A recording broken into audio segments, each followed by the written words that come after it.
خدا جو آپ سے آپ علیہ الصلوۃ والسلام کے وہ افعال آپ سے صادر ہوتے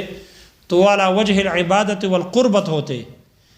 ثواب حاصل کرنے کے لیے اور عبادت کے طریقے پر صادر ہوتے، لیکن جو سنت زوائد ہے یہ علی وجہ العادت صادر ہوتے تھے، اس لیے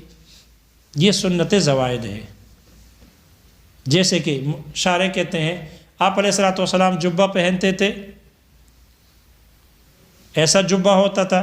سرخ جبہ ہوتا تھا،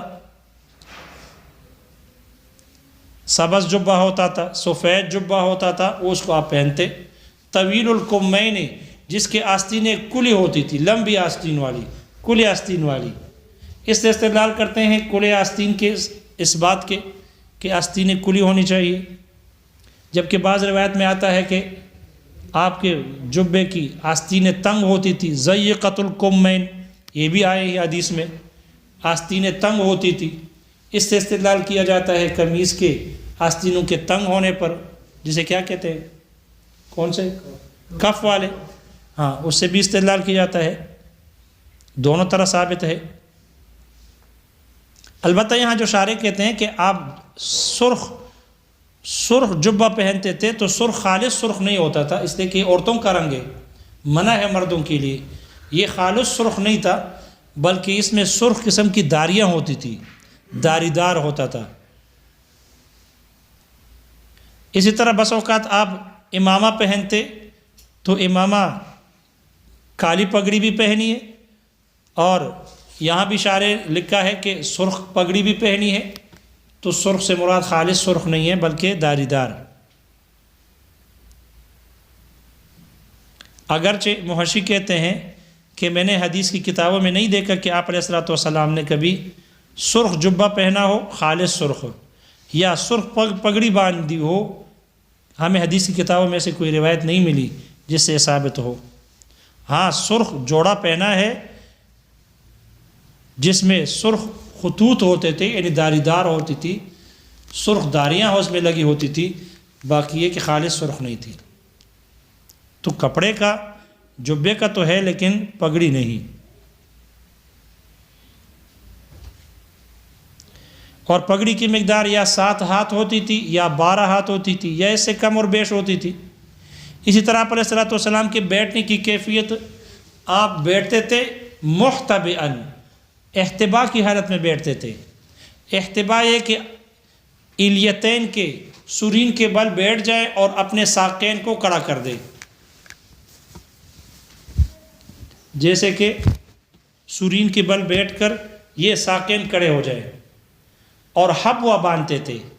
کمر اور پاؤں کے ارد گرد کپڑا یا کوئی پٹی وغیرہ باندھتے تھے۔ عام طور بلوچ اور یہ کوئٹہ والے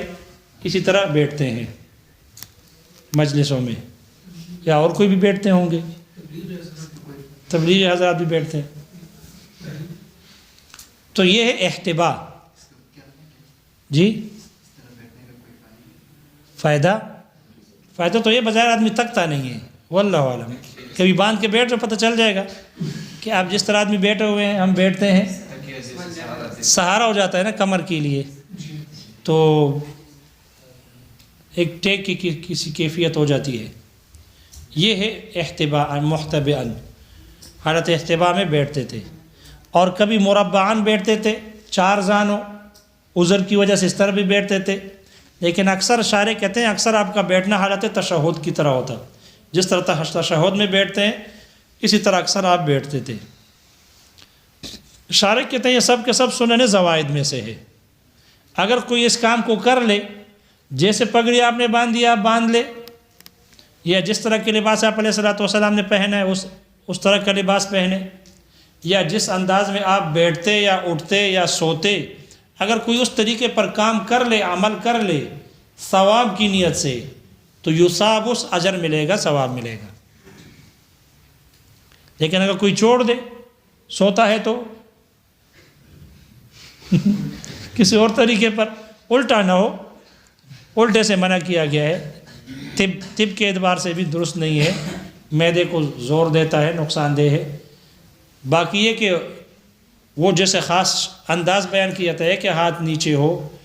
اور پاؤں کو سکیڑ کر سویا جائے، تو اگر اس طرح نہ بھی سوئے تو کوئی حرج نہیں ہے، سب جائز ہے۔ جی ہاتھ منہ کے نیچے اور منہ سے باہر، جی دائیں ہاتھ منہ کے نیچے اور منہ سے باہر۔ یہ دیکھ لو، یہ دیکھ لو، چہرے کے نیچے بتاتے ہیں کس طرح چہرے کے اوپر ہاتھ رکھ کر اس طرح سو جاتے ہیں، تو منہ سے باہر کیسے ہوگا؟ تکیے پہ رکھ دے اس طرح منہ کے آگے۔ دیکھ لو، یہ اس میں دیکھ لو شمائل میں۔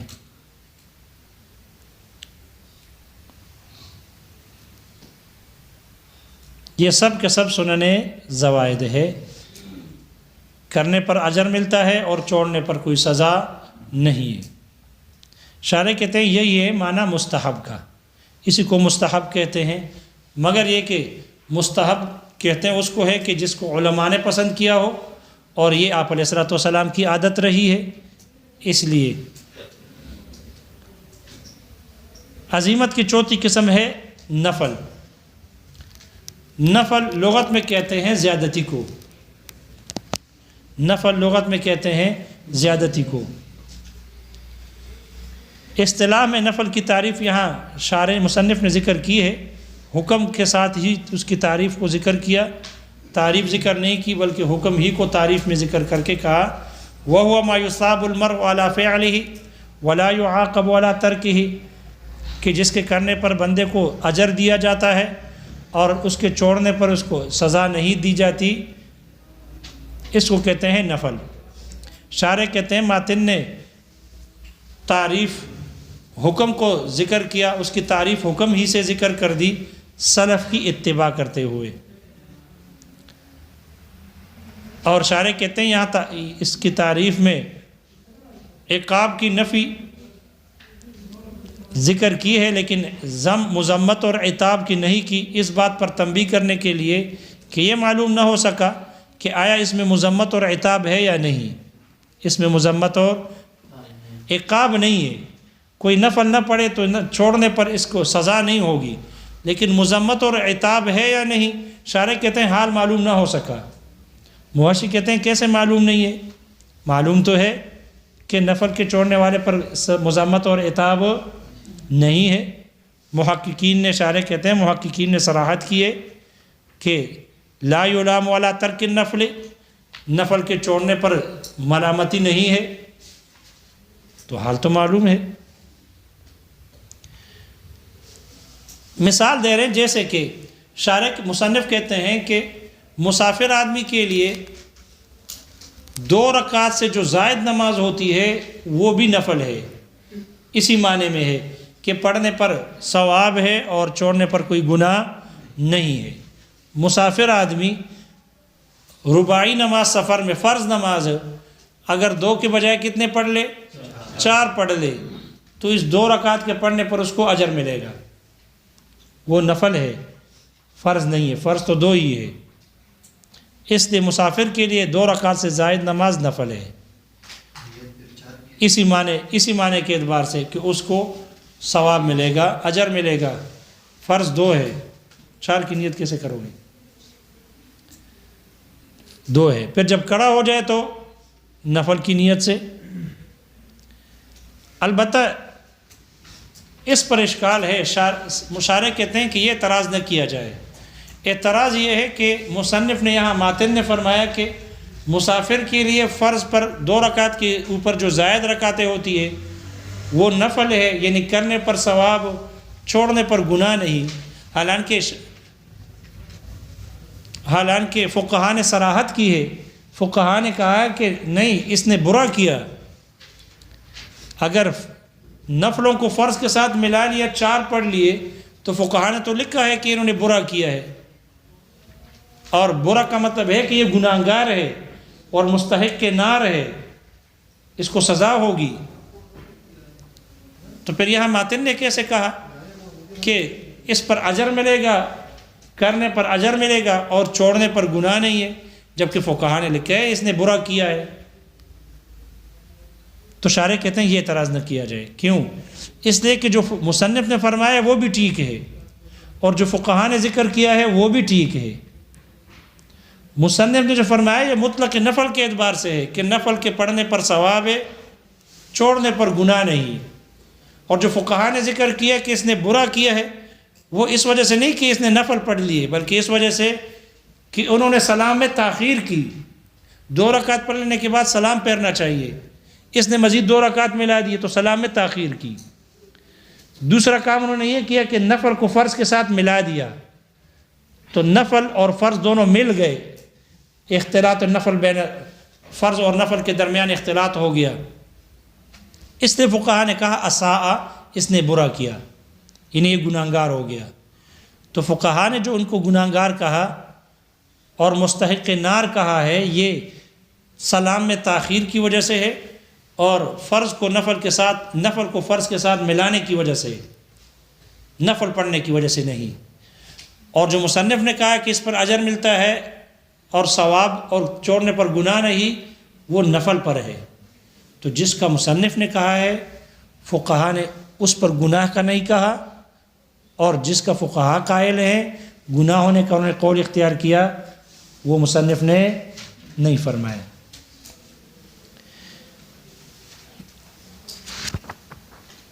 امام شافعی رحمہ اللہ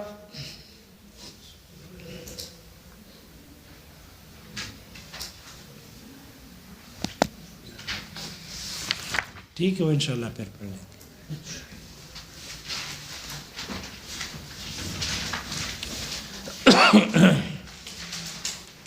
والثالث سنت، تیسری قسم ہے عزیمت کی، وہ سنت ہے۔ وہی الطریقۃ المسلوکۃ فی الدین، اور سنت وہ دین میں رائج طریقے کو کہتے ہیں۔ وحکمہا، اور سنت کا حکم یہ ہے ان یطالب المرء باقامتہا، کہ آدمی سے اس کے قائم کرنے کا مطالبہ کیا جائے گا، من غیر افتراض ولا وجوب، بغیر فرض اور وجوب کے طریقے کے۔ شارح کہتے ہیں فاحترز بقولہ ان یطالب عن النفل، ماتن کے قول ان یطالب سے احتراز کیا گیا نفل سے، وبقولہ من غیر افتراض ولا وجوب، اور اس کے قول من غیر افتراض ولا وجوب سے احتراز کیا گیا عن الفرض والواجب، فرض اور واجب سے۔ وکان ینبغی، مناسب یہ تھا ماتن کے لیے ان یذکر هذه القیودات فی التعریف،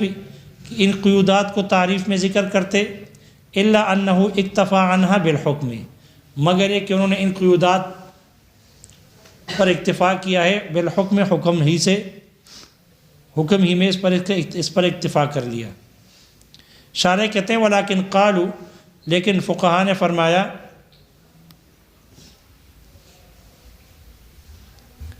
ان هذا التعریف والحکم لا یصدقان، یہ جو ماتن نے تعریف کی اور حکم بیان کیا ہے، یہ تعریف اور حکم دونوں صادق نہیں آتی، الا علی سنت الہدا، مگر صرف سنت ہدا پر آتی ہے۔ والتقسیم الآتی، اور یہ جو آنے والی تقسیم ہے، انما هو لمطلق السنت، وہ مطلق سنت کی ہے۔ الا ان السنت تقع علی طریقۃ النبی علیہ السلام وغیرہ، مگر یہ کہ سنت یہ واقع ہوتی ہے آپ علیہ السلام کے طریقے پر اور نبی علیہ السلام کے علاوہ کے طریقے پر، یعنی الصحابۃ، یا یعنی الصحابۃ، مراد لیے جاتے ہیں اس سے صحابہ۔ یقال، کہا جاتا ہے سنت ابی بکر و عمر و سنت الخلفاء راشدین رضی اللہ عنہم۔ شارح محشی کہتے ہیں جو شارح نے دلیل ذکر کی ہے کہ دیکھو سنت کا اطلاق غیر نبی پر کر دیا گیا، محشی کہتے ہیں شارح کا یہ اس کو ذکر کرنا بلا فائدہ ہے، اس لیے کہ یہاں تو قید کے ساتھ ذکر ہے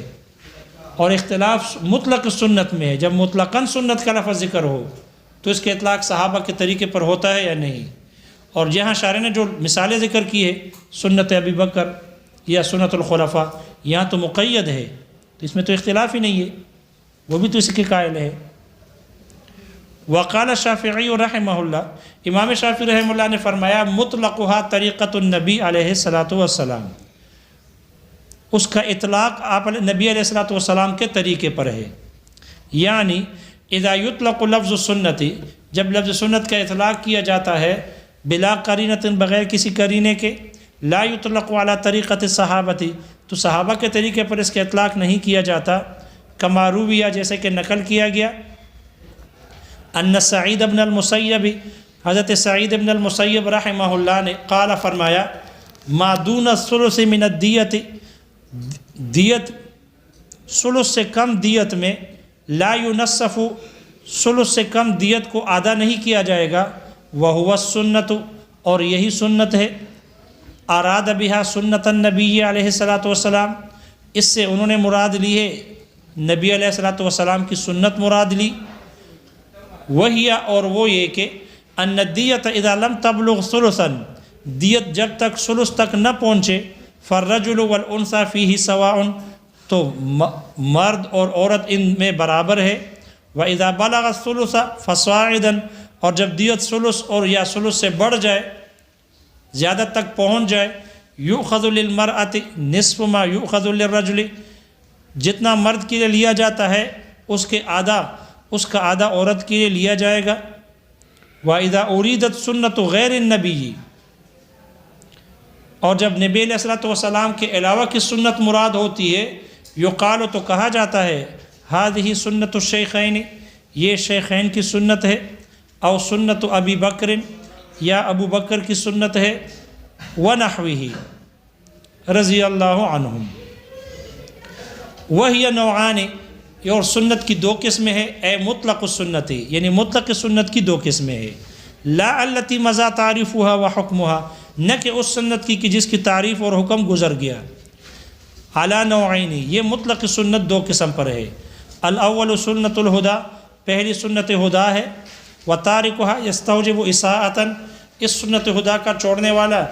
یہ برائی کا مستحق ٹھہرتا ہے، اے جزاء اساءۃ، مضاف محذوف ہے، برائی کے بدل سزا کا مستحق ہے، اور اس کی سزا ہے کاللوم والعتاب، جیسے ملامتی ہے اور ڈانٹ ڈپٹ ہے، تو مضاف محذوف ہے، یا او سمی جزاء الاساءۃ اساءۃ، یا برائی کے بدلے کو برائی کہا جاتا ہے، کما فی قولہ تعالی، جیسے کہ اللہ تعالیٰ کے فرمان جزاء سیئۃ سیئۃ مثلها، اس میں اس کا اطلاق کیا گیا ہے، اس لیے مصنف نے بھی یہی کیا، اطلاق کیا اس پر، کل جماعت والاذان والاقامت، فإن هؤلاء كلها من جملة شعائر الدین واعلام الاسلام، اس لیے کہ یہ سب کے سب دین کے نشانیوں میں سے ہے اور اسلام کے علامتوں میں سے ہے،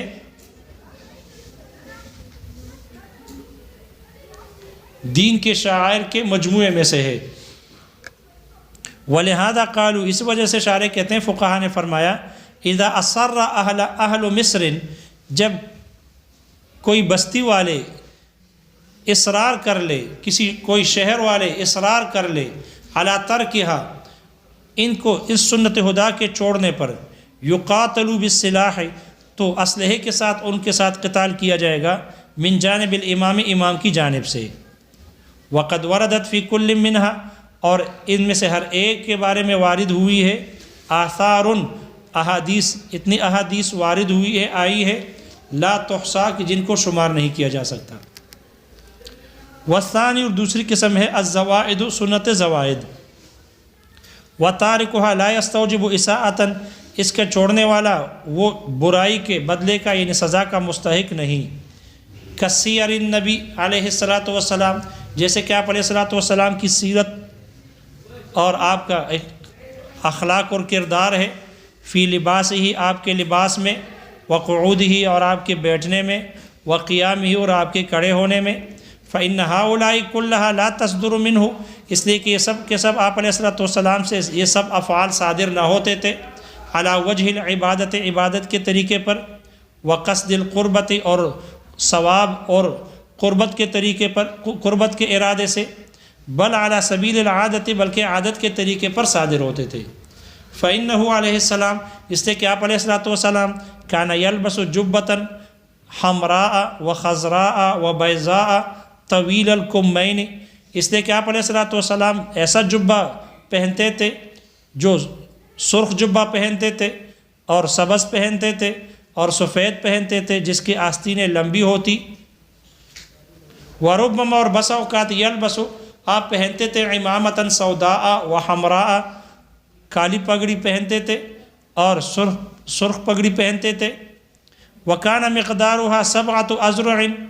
سبعۃ اذرع، اور اس کی مقدار 7 ہاتھ ہوتی، او اثنا عشر ذراعا، یا 12 ہاتھ ہوتی، او اقل او اکثر، یا اس سے کم ہوتی یا اس سے زیادہ ہوتی۔ وکان یقعد محتبئا، اور کبھی کبھی آپ بیٹھتے تھے احتبا کی حالت میں، تارتن کبھی کبھی، ومربعا للعذر، اور 4 زانوں بیٹھتے عذر کی وجہ سے،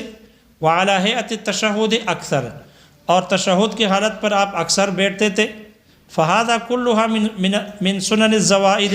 یہ سب کے سب سنت زوائد میں سے ہے۔ یثاب المرء علی فعلھا، اس کے کرنے پر بندے کو ثواب دیا جائے گا یا دیا جاتا ہے، ولا یعاقب علی ترکھا، اور اس کے چھوڑنے پر سزا نہیں دی جاتی۔ وہو فی معنی المستحب، اور یہی مستحب کے معنی میں ہے۔ الا ان المستحب ما احبہ العلماء، مگر ایک مستحب وہ ہے کہ جس کو علماء نے اچھا سمجھا ہو، پسند کیا ہو۔ وہذا ما اعتاد به النبی علیہ الصلاۃ والسلام، اور یہ وہ طریقہ ہے، عادتیں ہیں کہ جس کی آپ علیہ الصلاۃ والسلام کو عادت تھی۔ والرابع النفل، اور عزیمت کی چوتھی قسم ہے نفل۔ وہ ہوا، اور یہ وہ حکم شرعی ہے، ما جو یثاب المرء علی فعلہ، کہ جس کے کرنے پر بندے کو ثواب دیا جاتا ہے، ولا یعاقب علی ترکہ، اور اس کے چھوڑنے پر سزا نہیں دی جاتی۔ شارح کہتے ہیں عرفہ بحکمہ، ماتن نے نفل کی تعریف اس کے حکم سے کر لی، اتباعا لسلف، سلف صالحین کی اتباع کرتے ہوئے۔ شارح کہتے ہیں وفی ذکر نفی العقاب دون الذم والعتاب، عقاب کی نفی کر کے، مذمت اور عتاب کی نفی نہ کر کے، تنبیہ، اس میں تنبیہ ہے، اعلیٰ اس بات پر، انہ لا یدری حال الذم والعتاب، کہ اس میں مذمت اور عتاب کے حال معلوم نہ ہو سکا۔ والزائد علی الرکعتین للمسافر نفل لہذا المعنی، اور مسافر آدمی کی 2 رکعت پر جو زائد نماز ہوتی ہے وہ نفل ہے، وہ اسی معنی میں ہے، انہ یثاب علی فعلہ ولا یعاقب علی ترکہ، کہ اس کے کرنے پر ثواب دیا جاتا ہے اور چھوڑنے پر سزا نہیں۔ شارح کہتے ہیں ولا یقال، یہ نہیں کہا جا سکتا، یعنی یہ اعتراض نہ کیا جائے، انہ یخالف ما ذکرہ الفقہاء، یہ جو مصنف نے ماتن نے ذکر کیا یہ تو اس کے مخالف ہے جس کو فقہاء نے ذکر کیا۔ فقہاء نے ذکر کیا انہ لو صلی اربعا، اگر مسافر آدمی 4 رکعت نماز پڑھ لے، وقعد علی الرکعتین، اور 2 رکعتوں پر بیٹھ جائے، تم فرضہ، تو اس کا فرض مکمل ہو گیا، اس کا فرض مکمل ہو جاتا ہے۔ واساء، لیکن اس نے برا کیا، یہاں قید لگا دی، وقعد علی الرکعتین، 2 رکعتوں پر بیٹھ جائے، اس لیے کہ وہ آخری تشہد ہوتا ہے، اگر نہ بیٹھے تو پھر نماز ہی نہیں ہوگی۔ واساء، اور اس نے برا کیا، یعنی وہ گناہگار ہو گیا۔ تو شارح کہتے ہیں نہ کہا جائے، کیوں؟ لأن هذه الاساءة، اس لیے جو فقہاء نے فرمایا یہ جو اساءت فرمائی ہے، اساءت لیس باعتبار نفس الرکعتین، یہ نفس رکعتین کے اعتبار سے نہیں، یہ نفل کے اعتبار سے نہیں، بل لتاخیر السلام و اختلاط النفل بالفرض، بلکہ سلام میں تاخیر کی وجہ سے اور نفل کو فرض کے ساتھ ملانے کی وجہ سے ہے۔ جاؤ بھائی۔